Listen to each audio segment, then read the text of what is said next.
Welcome back, or welcome in general, with your host, the Shy Guy. Today we are on KickStart EuroStar Beats episode 17 with Eurobeat Blast Volume 1. Eurobeat Blast. It's an interesting label, to say the least. I have a theory summarized with this label's existence, but whether or not that theory is actually true is beyond me, and there'd be no way for me to find out because I am not in Eurobeat Prime, and Reddit only tells you so much without getting slandered off by users from Eurobeat Prime. So, unless you're familiar and outside of that side of the community, I'd comment below whether or not it is true or not. But I feel like the only reason the Eurobeat Blast actually exists is because it's a hidden label by SCP. Well, what does that mean exactly? Well, what I mean is that we have the similar artists, if not the same artists, to SCP, and the song sounds somewhat similar to SCP's style, but perhaps Avex rejected these songs because they sound a little bit too different. Well, they're similar to an extent, but maybe they sound a little bit too different from SCP's usual style, and therefore SCP created a new label just so they could post these behind Avex's back, or maybe Avex just thought, well, if you make a new label, maybe we'll release them or not. We have artists such as Irene, Jagger, and there's another one as well, but I couldn't tell you what his name in SCP actually is. Whether or not that's true or not is beyond me, but if it is or if it isn't, you can comment below and correct me either way. Other than that, there's nothing else to say on the series, or me just starting a random intro as it is. I also want to apologise for this episode being late. It was supposed to be released last month, but a lot more stuff happened last month, and by the time I released 2 other episodes that barely got any attention, but that was expected, I was just far too tired with the work overtime to be doing episode 17 last month. But however, I will try and get episode 17 and episode 18 out this month so we can still follow with our schedule and, be on track for November, which again, as I've mentioned in previous episodes, will be a very special Euro month. Let's just start with episode 17 and see what happens. Brief introduction about the series. KickStart EuroStar Beats is series 1 on the blogging series of the Shy Guy reviewing Eurobeat. Here's how I'll be reviewing it. It's a 0 to 5 stars ratio, no half songs on how vibrant it can get, plus additional comments on how the album is in general. Also, depending on how long the series is or how many other songs are in that album, I might be obliged to review more than one album in a video so that we can really defy or encourage you to take this path into Eurobeat. Eurobeat Blast 1 date released of the 23rd of November 2009, and I think that's, if anything, round about the time when Eurokudos came out, so again, it sort of ties in together to some extent. There's only 3 albums in the series. How popular do I think it is? Well, again, unless you're actively looking for new Eurobeat manually and looking for new labels to follow, or if you do know about this theory, if it was true or not, you're not going to know Eurobeat Blast at all. Unless maybe you're a big fan of Jagger, maybe, because he does have different aliases here. He's got this one called Mike Snap. But again, unless you're really actively looking for it, you're not going to find it. Any facts or general sound gist of the album? Yeah, it just sounds like SCP, but like more unfinished works or more demo versions, if anything, not fully fledged or finalized production. Ratings of the songs discuss who sung it, any notes, star rating, and let's just get into this. Track number 1, we have Go Beat Gun by Mike Snap, aka Jagger, aka Filippo Cordioli. That was interesting to say that name at least once. 2007. This track is 3 stars out of 5. Whilst I'm not the biggest fan of Jagger, and by that I mean his increasingly overrated song, I Won't Fall Apart, which I do believe is Initial D, but I just can't remember where and when it is in Initial D. I quite like this song. His vocals, the production, the execution, but I can't say much else for it, because there's nothing really that speaks out to me. And if anything, I do quite like this Mike Snap alias by Jagger, if anything.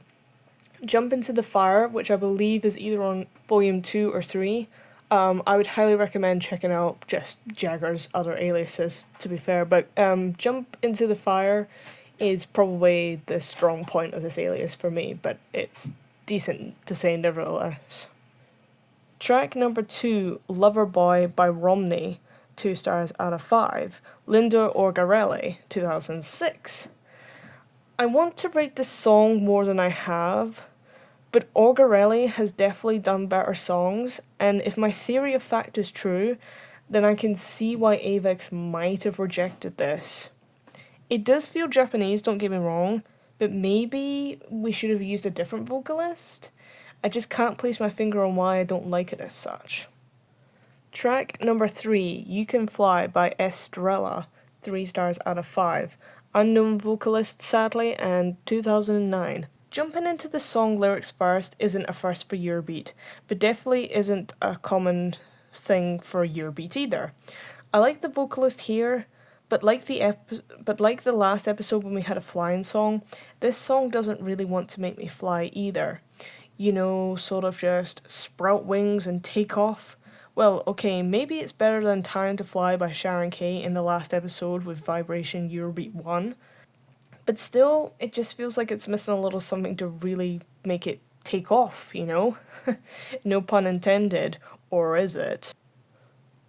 Track number 4, Big Boy by Saeta Kid, 2 stars out of 5.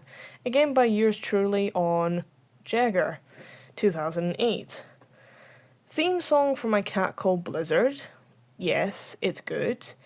As it gets...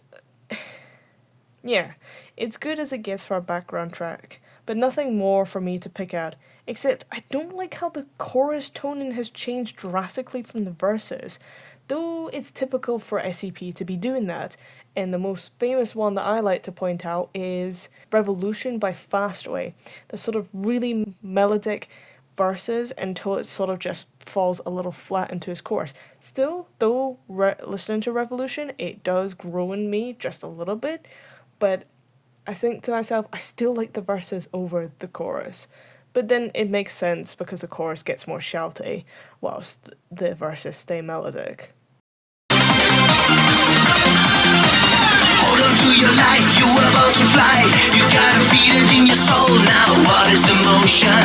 Baby, no escape, feel it far away. Whoa, everything has changed now. A revolution, got to be wild. A hunter in the game called freedom.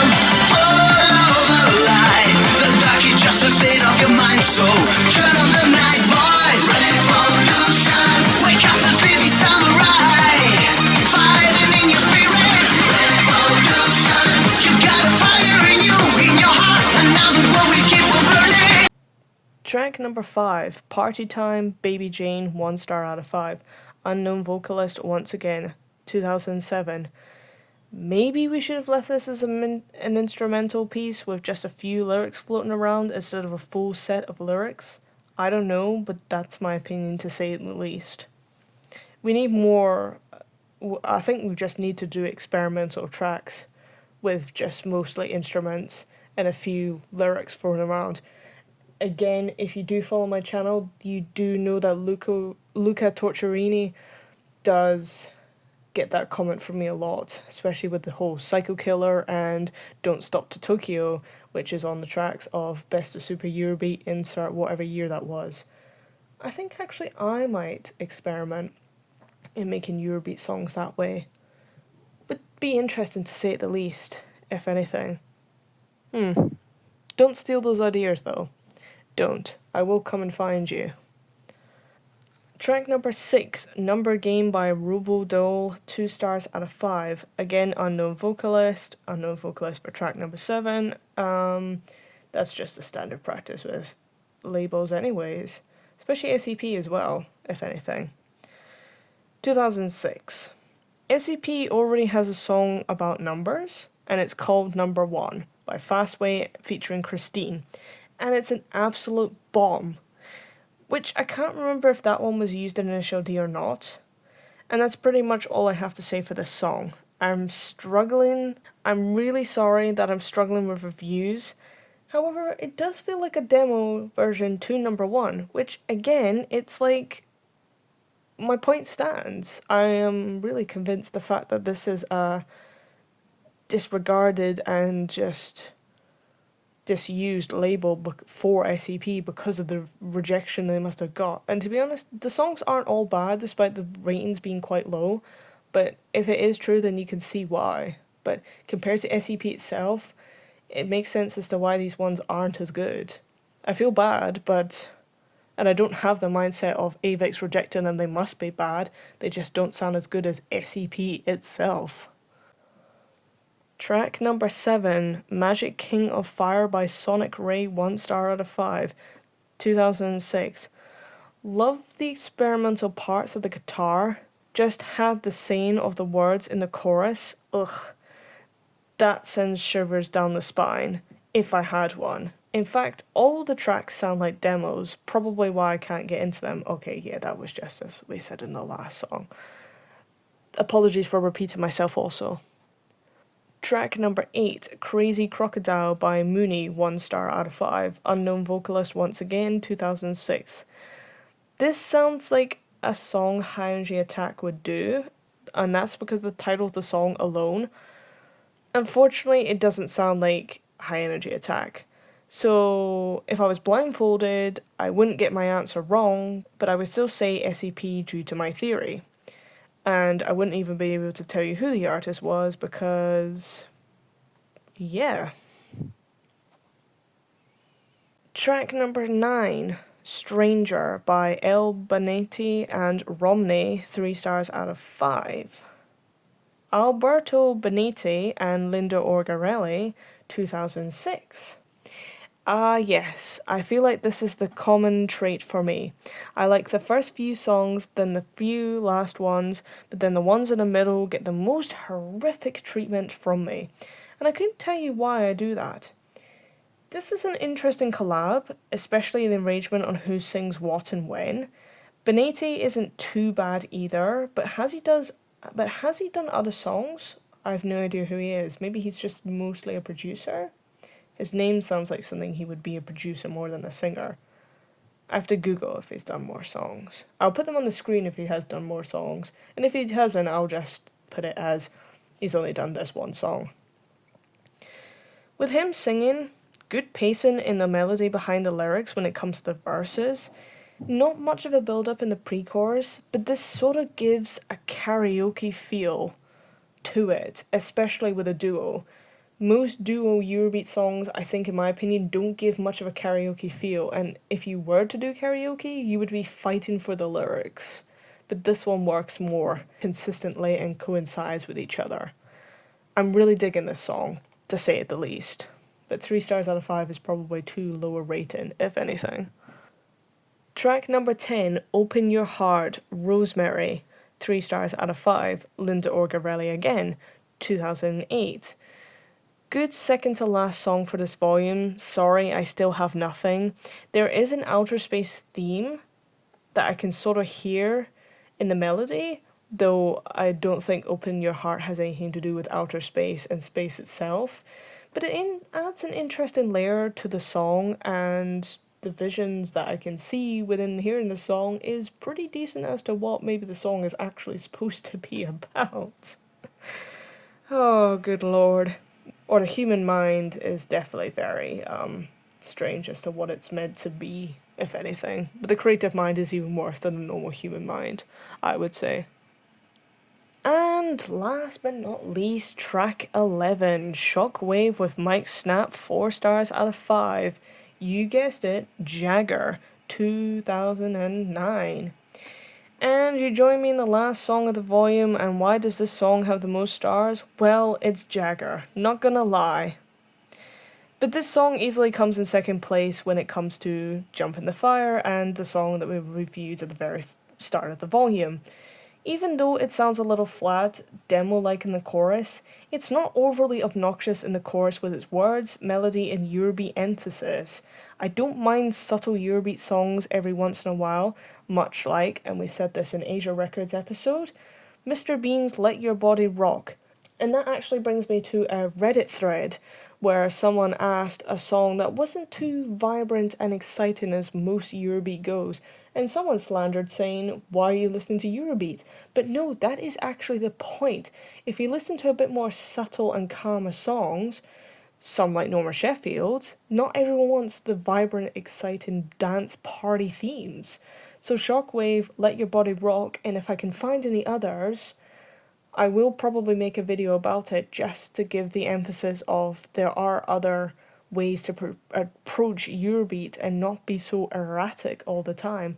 I think Odyssey also follows this rule, but Odyssey does her own thing, so I'm not really going to comment on that too much. There is a rule I have when it comes to Odyssey's work. But yeah, no, subtle Eurobeat I think definitely needs to be explored or taken into account more, if anything. And that leads me to the additional comments of the album, of the volume. 2 stars out of 5 I would give it as a whole. I'm sorry that it's also very short, this review, but from what I've learned in the past when reviewing Brad Sinclair's episode, I did a lot more talking for songs I didn't really like, and I tried to justify as to why they could make them better, even though the damage was already done. That actually sounds really bad saying that, but even though the thing has already been done and made, I'm just trying to sort of like not give too much time and energy. If I don't like a song, I'll just say it and then I'll say why it's bad. But because I can't give any reasons as to why it's bad because there's just nothing for me to work with, then I should just say that and leave it at that.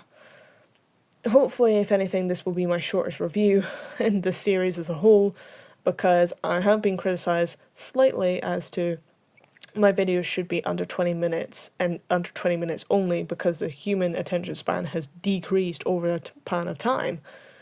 But I think 20 minutes is far too short, especially when volumes have more than 13 on average, as it should be. Not that they should have more than 13, I'm just saying 13 should be the average number, but it's not half the time of the Eurobeat. If anything, I do try to make them under 40 minutes to say it the least. Whilst that's double the time of the average human run span, the attention span these days, that's not really my problem as to why it decreased as such. Yes, it was an overall interesting volume, and I will be exploring the other two in my own time, if anything, but for now, again, because there wasn't much to review and not much to say on, then it's obviously going to be really short, so we can just get it over and done with and just be like, well, if you want to explore Eurobeat Blast, then you're more than welcome to. You don't have to rely on my reviews as such, but that's just sort of really it, to say the least. I think I said all I wanted to say at the intro, with me thinking that this is a rejection label for Avex, and I think, if I remember correctly, Asia Records has the same sort of treatment with Beaver Town, or Beaver Records, or something like that. That was a sort of Japanese version of the Asia Records label, because that's what Avex requested, even though Asia Records sounds pretty Japanese itself in the first place. I don't know, Avex does whatever it wants to do, and the Eurobeat artists and producers just have to go with it as itself. Other than that, we will probably just round off the volume here, get used to, and then get on to KickStart EuroStar Beats episode 18, which might be a little bit different as to Eurobeat itself, but we have been exploring Italo disco, and we have been exploring high energy genre and styles itself. Then why not explore a different kind of style to Eurobeat, which some people say comes from Eurobeat, but I think, in my personal opinion, maybe not. But I'm interested to review it nevertheless, because the Eurobeat artists have worked in that label, and, well, some songs from that particular style can be good, but it's not a style that I would listen to in general. That's your clue as to what that will be. Other than that, stick around for the content to come. Or, actually, start more suggestions as to what to do with the channel, how to improve, how to just sort of do things proper. We'll see. But for now, stick around for the content to come.